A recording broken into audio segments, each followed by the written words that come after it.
biggest boat was a jet ski, and it has an inboard engine.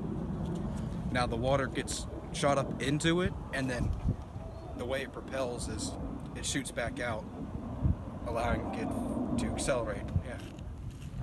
Gang. Okay, so the last boat is gonna be our speedboat. It has a outboard engine, which basically means the engine's gonna be in the back. Not really a stern drive. Well, it kind of is, but you kind of control it like with your hand. These boats are typically good for racing or just having fun at the lake. And as you can see, it's just parked now. There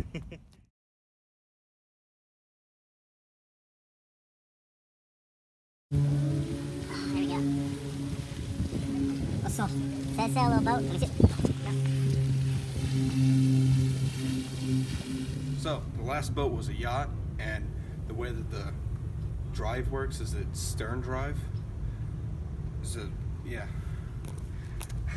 Also, yachts can have sail, and ours was sailing, so That's all.